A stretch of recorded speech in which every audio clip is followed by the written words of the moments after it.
and they could sell it to somebody else who needs it. So if we do this well, we can create an amount of property rights, have an efficient trade, we'll put out information on it, we'll make it easy for people to trade it so we can deal with information, we can deal with transaction costs. And if it's good regulation, we can reduce the number of permits over time, and we can get the price to increase over time. So when we introduce it, we'll have a low price, a lot of permissions to pollute out there, get the market going, and then reduce them over time. The price goes up, and the firms are going to find more and more efficiencies over time to reduce and trade between them. Now, another one that I want to motivate is creating property rights over endangered species. We'll talk about the Endangered Species Act specifically, but I want to motivate this in the case of the Coase theorem. So Endangered Species Act covers a whole bunch of different animals, plants, under federal regulation. The federal government has a mandate to protect certain species. And when it started, it was on federal lands. They were going to protect whatever rare species. The bald eagle is going endangered. We're going to manage our federal land so that we won't lose all the bald eagles, because it's our national symbol, and now it would be sad if we lost our national symbol.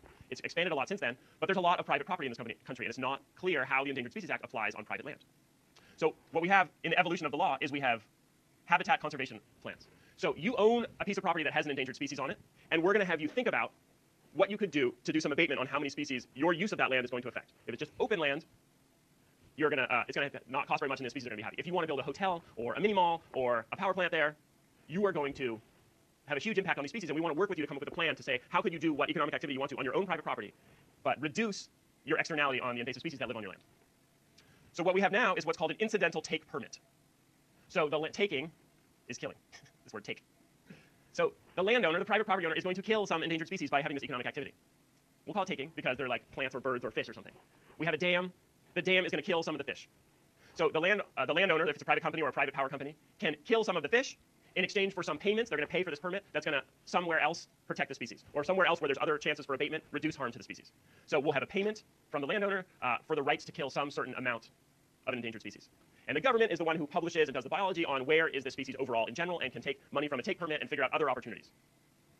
Over time, we have some management. We can take fees from a take permit to buy critical habitat over here.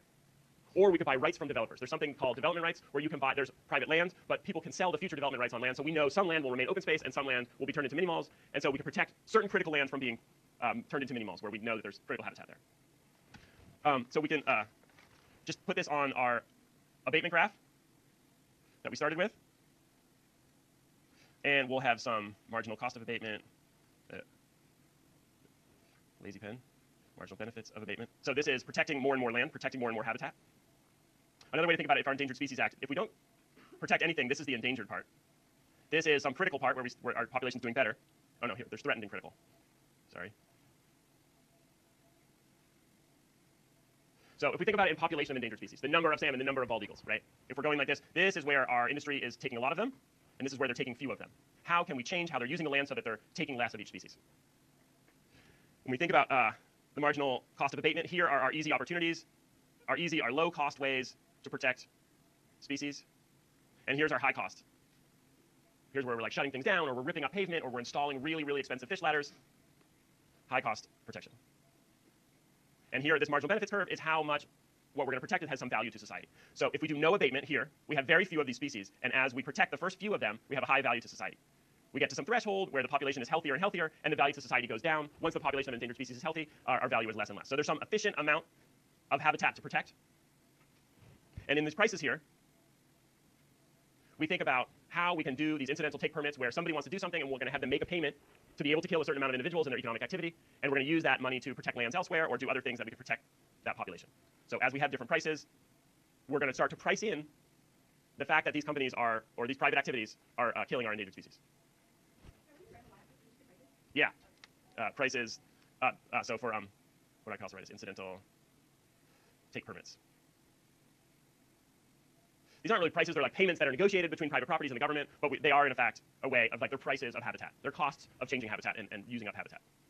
So here I want to dive into an example that's very timely right now. Has anybody heard of this? The Ivanpah solar facility? Yeah. This is the biggest solar electric plant in the world, and it's opening right now in California. Billions of dollars, gigawatts of electricity, super advanced technology. But you may have heard about it because over the past several years, there's been a lot of negotiation about its impact on the environment. So I'm super excited about Ivanpah. I think getting large-scale industrial solar is totally the future, and I'm into the technology, and it's super cool. But what I want to talk about right here is its impact on tortoises and how the government regulated that. So this thing is so huge, something like 50 square miles of land in the desert. Okay. There are these huge mirrors, hundreds of thousands. So each one of these is a huge mirror, hundreds of thousands of them, focusing the sun into this central receptacle in the middle of the power plant. So the way most power plants, nuclear, coal, work is they make steam, steam turns turbines, turbines make electricity. This is using reflected solar power from hundreds of thousands of these mirrors, which are called heliostats, to reflect it into this one giant receptacle in the middle where they're making steam and they're making electricity. So this is phase 1, phase 2, phase 3. Huge amounts of desert, huge, but we have huge amounts of desert that have sun 365 days a year. We have this in California. Here's a picture of the field of all the mirrors focusing in on this boiler in the middle, where there's a turbine spinning down in the middle. Really, really advanced technology. People had thought up this technology a while ago, but they're like the way they track the sun, the robots, all the mirrors, hundreds of thousands of mirrors are tracking the sun and doing the exact angle constantly with robotic mirrors on it. The way they've done the turbines. One thing that they've innovated and they're just getting going is the idea of storing it. So one big problem with solar energy is it produces a peak amount at noon and then goes down as the sun goes down, right? So they have this thing with liquid metal that becomes molten. They're able to heat up these big tanks of liquid metal, and then they can store sort of heat energy into this liquid metal, and then they can keep producing into 7, 8, 9 o'clock at night, which are some of the peak demand times. So they store up a bunch of heat so that they can spread the amount of electricity they're producing into the times of peak demand. They also can put natural gas out there, so they have all of this set up with these condensers and these turbines. All of these things are the way that we produce electricity otherwise. We use natural gas to spin turbines using water, the steam, and then we condense the steam. So they've set this up with billions of dollars, so they might as well set up so that they have they can just feed natural gas in and turn it on at will at night. Unfortunately, when we look at, do you guys want to say aw? When you see a cute animal, you're supposed to say aw, okay? So there's a baby tortoise. Unfortunately, in the area where they wanted to put all these out, it looks empty. You look on the map, you're like, it's desert. You drive through it on the freeway, and you're like, oh, it's just a bunch of sagebrush out there. But there are federally listed threatened species, several, and one of which is this land tortoise, which is out there living in the desert. So they did a lot of negotiation, a lot of lawsuits. There's people that sue on behalf of the desert. And there's this big company with a lot of money, venture capital, billions of dollars getting spent. And they come to a resolution. So this is the actual text of the take permit, okay? So 3,000 acres of habitat will be removed. 281 tortoise burrows will be destroyed. So this is all quantified. They send a biologist out to measure everything, where they're going to do it. They draw it out. 1,000 burrows may be destroyed overall of all of the project sites. They're going to pick up and move physically somewhere else, 57 to 274 tortoises. And while they're doing it, 236 eggs may be destroyed. And at least as many as 600 juvenile tortoises will likely be killed or translocated. And so young tortoises being born on the site are going to die. So this is the take, right? We're taking a federally listed species using private actions on private property. This is the total amount of tortoises and juvenile tortoises, so it's not everything. Saying there's 1,000 adult tortoises, and we're going to kill 50 to 270 of them. So they're saying, they're not killing the entire population of tortoises. We're going to up to 608 juveniles out of 2,400 juveniles. And this is the rate at which they will be taken, right? This is 3 adults per year during construction and 547 juveniles per year. So this is all quantified to make a payment, right? How many tortoises are you going to kill? How much are you going to pay for it? I'm just putting those in very folksy terms, but there's a lot of science going on here.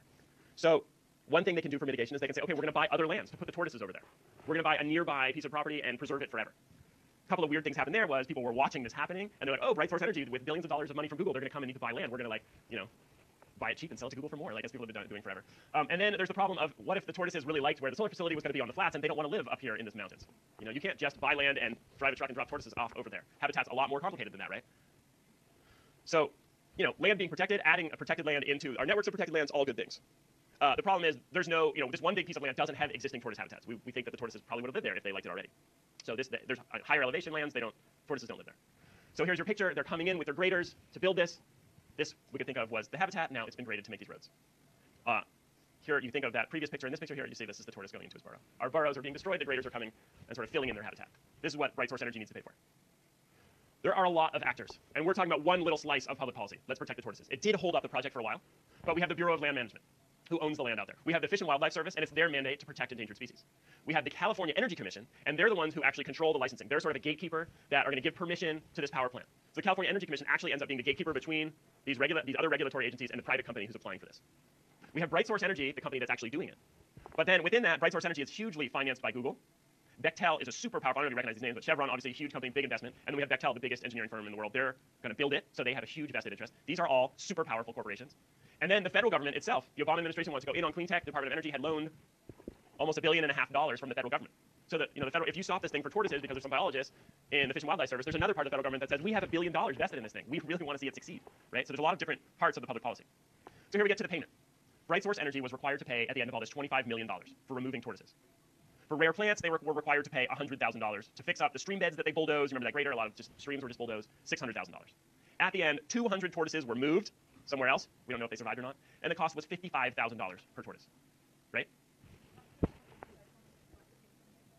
So there's a bunch of different agencies involved. There's like the Friends of the Desert group that's suing on behalf of the desert, and there's biologists for Fish and Wildlife Service who are trying to do good studies. How much habitat is there? How many tortoises are there? And then they're hiring consulting firms to say how much impact is this going to be. and then they're going back and forth with the firms, and the firms saying, well, we're going to do this, we're going to do this, we're going to defense there, so there's like this whole iterative process. But they're going back and forth to the California Energy Commission in the end, who's deciding, who's sort of holding the permitting of the plant up. Like the permitting of the plant isn't going to go forward if you don't have all your environmental permits in place. So you want to produce electricity in California, you need a permit to commission the plant from the California Energy Commission. They're going to give you the right to sell the electricity if you submit, you have to have all your environmental things sealed. So there are many different actors, I'm trying to say, sort of involved. And this is sort of the end of a whole bunch of negotiations. So, here's a COSIAN payment. $55,000 per tortoise. That's what our society has said that this amazing new source of electricity is worth. I have a friend from Davis who works on the native plants, and this picture is from my Facebook feed. So she goes out there and she looks at the plants, and this is just sort of interesting. I just like putting something like, from a friend's picture in there. There's lots of pictures like this online. But this is now that it's been built, like the bulldozers are gone. There's no tortoises allowed to live there, but it's interesting just to see how, the plants are still there. There's some habitat still there. And this is some of this question of like, what could you do? They could have like bulldozed it and graded it flat and just put gravel there. Obviously, like it looks semi-natural. There's lots of roads and stuff. Yeah. So is the ecosystem then sort of equilibrium with that versus doing whatever they were doing before? We got to hire some biologists from Davis to go out there and study this over time. Okay, so they don't know yet. What are they going to do if it turns out that it's Spray herbicide? No, I don't know. One thing that's come up since it's been opened is that birds have been getting fried. They have been finding birds with all of their feathers melted. So see, this is so much energy being reflected. Maybe the swallows sort of fly around the thing at the top. They like sort of fly around tall things. And so birds have been getting sort of zapped by the solar rays, if you will. So that's not something that's been part of this previous mitigation because they didn't know this was going to happen. But now birds are getting melted recently. And so will they have some sort of additional abatement or mitigation payment, or is that just like which one of those birds are endangered species that might be covered by the federal government, or other birds part of healthy populations and it's okay if they die? So basically, green energy has environmental consequences as well. Right. So a whole bunch of different places. But in the case that they bought some land and transferred it to the federal or the state government, they said, oh, we're going to buy this like pristine habitat nearby, and we're going to give that to the government. There's a lot of it that goes to environmental scientists, right? A lot of it, like my friend from Davis, who probably has like a side contract to work on doing the biology. So a lot of it goes to environmental scientists that are sort of like either part of the government or part of consulting firms that are going out there and measuring things and sort of measuring the impact. Some of it will go to these nonprofit groups that have been suing to be like, okay, here's you can do this project or this project that's going to help habitat. So it gets spread around kind of. But a lot of it just goes to like there's an environmental firm that's going to be like, okay, we're the people that are going to go pick up tortoises and move them to somewhere else on trucks. And just that project and those people that move tortoises are charging money. So it goes to a bunch of different places. So here's our big question, like, is this the future, right? So we want to move out of carbon fuels and into non-carbon sources of electricity. This electricity is just coming on right now. Most of this electricity will go to PG&E, which is the electricity in these lights, and this projector could be coming from the Ivanpah Solar Facility right now. So this is tortoise-killing electricity right here that you're looking at. Your eyes are taking that in. What's that? Bird melting electricity, right? Birds have been melted so you can see this PowerPoint. If we think about marginal costs, all these delays, all this litigation, they scaled back the project. They were planning to do it for a bigger size. They got years and years of delays. This is one thing that definitely kills projects is years of delays. Like venture capital, investment capital, and loan guarantees from the federal government will be there, but if you can't get out there and start producing faster, you might miss out on opportunities. So this is not an insignificant amount of electricity that's not being produced because of a bunch of litigation for the tortoises. It's not the $25 million that made a difference. It's 3 years of delay on the project that made a difference. But this is going online right now. This is the part that I didn't put into the PowerPoint because I wanted to try and show you online. And we can talk about this later, but we have a mandate in California of increasing renewable energy. We have a goal of 20% renewable energy by 2020. And we'll talk about this at another point, but this is California saying we want a certain amount of green electricity in our grid, and we're going to do what we can to affect the price of electricity, so this will be required. So this is an aside of an aside, but this is really important to the class. This is the independent system operator. Who controls the electricity grid? Who buys and sells electricity from producer and buys and sells it to consumer. So here we are in time right now. This is exact up-to-the-minute information. You can look at this online. This is where electricity demand is, and this is where electricity supply is. So in the last week, California broke records for the amount of renewable energy that's a percent of this energy supply. Let me get the one that shows renewables.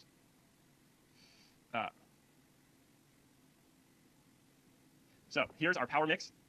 Here's today's, sorry, let me show today's renewable. We're right here, we can look at it. This is the grid in California. 60% is natural gas, 0.7% is coal. Coal's much bigger in the East Coast. We have 14% coming out of hydro, coming out of big dams, 3.8 coming out of nuclear, and 18% coming out of renewables. And within renewables, we have a huge installation of wind, 50% of wind, 15% coming out of solar, 14% coming out of geothermal, 12% small hydro, and then some small biomass products. So this is breaking up our power grid into the different sources. And this